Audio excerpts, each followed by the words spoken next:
সেই দিন রাতে আমার স্বামীর দুঃসম্পর্কের মামা যখন আমার সাথে জোর জবরদস্তি করার চেষ্টা করে, আমি তাকে লাথি মেরে বিছানা থেকে ফেলে ড্রয়িং রুমে চলে আসি। চিৎকার করতে থাকি। এসে দেখি আমার স্বামী বসে বসে মদ গিলছে।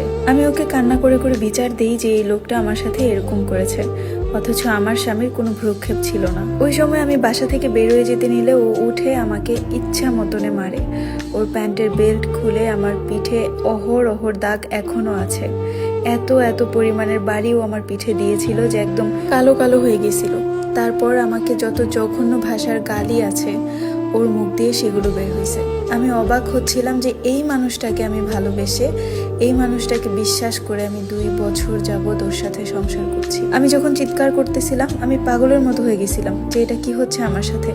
তখন আমার স্বামী বলে যে আজকে কি নতুন নাকি, যেদিন থেকে তোকে বিয়ে করে আনছি সেই দিন থেকেই এই মামা তোর সাথে যায়। আমার মাথায় তো আকাশ ভেঙে পড়ে যে এটা কি বলে। তার মানে এর জন্যই সে আমাকে প্রায় সময় ঘুমের ওষুধ খাওয়াতো। সে আমাকে মারতে মারতে এও বলে যে এত টাকা পয়সা, এত ঘরের জিনিসপত্র সব নাকি এই লোকের টাকায় কেনা। ও নাকি কোনো চাকরিই করে না, এই লোকের অফিসে যেয়ে বসে থাকে। আর রাত হলে এই লোক আমাদের সাথে এর জন্যই থাকে কারণ রাতের বেলা সে আমার কাছে আসে। আর এটা যে শুধু আমার সাথে হয়েছে তা না, এর আগে ওর আরো 2টা বউ ছিল। ওর এই কাণ্ড কাহিনী দেখে এক বউ চলে গেছে অন্য ছেলের সাথে পরকীয়া করে, আরেক বউ এখনো তার বাপের বাড়িতে আছে। যখন সে আমাকে এই কথাগুলো বলছিল তখন আমার মনে হচ্ছিল যে আমার পুরোটা পৃথিবী ঘুরতেছে। কোথা থেকে কোথায় চলে আসলাম। এক তো আমার খালা জীবনটা নষ্ট করে দিল, দ্বিতীয়ত আবার একজনকে বিশ্বাস করে সেই মানুষটা আমার জীবনটাকে এইভাবে নরকে পরিণত করলো। সেদিন ও আমাকে অনেক মারে। প্রায় 3 দিন আমি অসুস্থ ছিলাম। 3 দিন পর আমি অনেকটাই সুস্থ হই। তারপরে ওদের সাথে স্বাভাবিক হওয়ার চেষ্টা করি, যাতে করে ওদেরকে আমি একটা শিক্ষা দিতে পারি। না, ওখান থেকে পালিয়ে আসিনি আমি। এইবার আমার মাথায় ঘুরছিল অন্য এক কথা, যে ওদেরকে পুলিশ দিয়ে ধরিয়ে দিব। 1 সপ্তাহ ওদের সাথে ভালো আচরণ করি। তারপর 1 সপ্তাহ পর আমি একদিন, ওরা যখন বাসায় ছিল না, সেদিন বিকেলবেলা সবজি আনার নাম করে থানায় যেয়ে কথা বলে আসি। যেই কনস্টেবলের সাথে আমি কথা বলে আসি সেই কনস্টেবল আমার স্বামীকে ফোন দিয়ে সবকিছু জানিয়ে দেয়। আর এই কারণে সেদিন বাসায় আসার পর আমি আবারও মাইর খাই। তারপরে 1 সপ্তাহ ওর মামা আমাদের বাড়িতে আসেনি। সেদিনটা আমি অনেক অবাক হয়েছিলাম যে এই প্রথম 2 বছরে সে 1 সপ্তাহের মতো আমাদের বাসায় আসেনি। এছাড়া কখনো গেলে 1 দিন কি 2 দিন, তারপরেই চলে আসতো। এবার 1 সপ্তাহ পার হয়ে যায়, সে আসে না। আর ওই লোকটা আসে না দেখে আমার স্বামী আমাকে অনেক মারধর করতো আর গালাগালি করতো। বারবার আমাকে বলতো তোর জন্য আমার কাছ থেকে এখন টাকার রাস্তা চলে গেছে। আমার এই মামা আমাকে অনেক টাকা পয়সা দিছিল, এখন আমি কোনো চাকরি বাকরি করতে পারবো না। তুই আমাকে তোর শরীর বিক্রি করে এনে টাকা দিবি, এমনিতেও তো তুই নষ্ট, তোর শরীরে কিছুই নাই। আর তোকে তো আমি পবিত্রভাবেও বিয়ে করিনি, তুই কি মনে করছিস তোকে বিয়ে করার আগে তোর গ্রামে আমি খবর চালাইনি? সব খবর আমার কাছে আছে। ওই হিসাবে তুই কোনো দিক দিয়ে সতী সাবিত্রী না, তাই আমি যেভাবে বলবো এভাবেই শুনতে হবে। আসলেও আমার কোনো যাওয়ার জায়গা ছিল না, তাই ও যা বলতো তাই শুনতে হতো। তারপর আমাকে বললো ওর মামাকে ফোন দিয়ে যেন আমি আনি। আমি বললাম যে আমি বলবো না, আমি কোনো কথাই তার সাথে বলবো না। সে আমাকে বললো তুই বললেই একমাত্র আমার মামা আসবে, আর উনি আসলে আমাদের ঘরে টাকা পয়সা আসবে, উনি না আসলে আমাদেরকে টাকা পয়সা কে দিবে?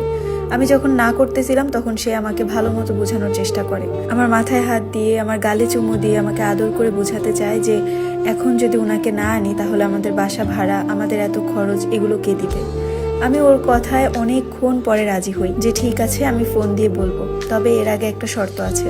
তখন আমাকে বললো কি শর্ত? বললাম যে আমি একটু বাড়িতে যাব, বাড়ি থেকে বেরিয়ে এসে তারপরে তোমার সব কথা শুনবো। ও কোনোভাবেই রাজি হচ্ছিল না। ও বলতেছিল যে তুই বাড়িতে গেলে আর আসবি না। আমি ওকে অনেক কান্নাকাটি করে বললাম যে তুমি যদি চাও তোমার মামাকে ফোন দিয়ে আমি আনি, আর সবকিছু আগের মতো চলুক, যে আমি জেনে গেছি তারপরেও ওনাকে কিছু না বলি, তাহলে আমাকে বাড়িতে যেয়ে আগে কয়েকদিন থাকতে দাও। আমি এখানে থাকতে থাকতে পাগল হয়ে যাচ্ছি। অনেক কষ্টের পর তাকে রাজি করে। রাজি করানোর পর সে বলে যে সে আমাকে নিয়ে আসবে, সে আমাকে নিয়ে যাবে, আর 3 দিনের বেশি আমি থাকতে পারবো না। বাড়ির কাউকে যেন আমি এই কথাগুলো না বলি। তার সেই কথায় আমি রাজি হলাম। রাজি হয়ে বাড়িতে গেলাম। বাড়িতে যেয়ে ভালোই কাটছিল, একটা দিন ভালোই কাটলো।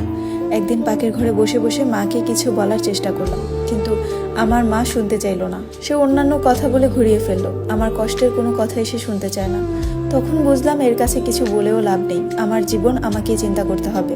আমার ছোট বোন হঠাৎ করে বিকালবেলা আবদার করলো সে নুডলস খাবে। তারপর আমি তাকে বললাম যে ঠিক আছে, দোকান থেকে তুমি সব কিছু নিয়ে আসো, আমি রান্না করে দিই। ও দোকানে যাওয়ার সময় আমি ওকে একটা কাগজের মধ্যে একটা ঘুমের ওষুধের কথা লিখে দিয়েছিলাম আর বলেছিলাম যে এটা যেন কেউ না দেখে, শুধুমাত্র ফার্মেসি থেকেই নিয়ে আসতে। আপুকে যদি ভালোবাসিস তাহলে এই কথা কাউকে বলবি না। ও আমার কথা মতো 2টা ঘুমের ট্যাবলেট নুডলসের সাথে নিয়ে আসে।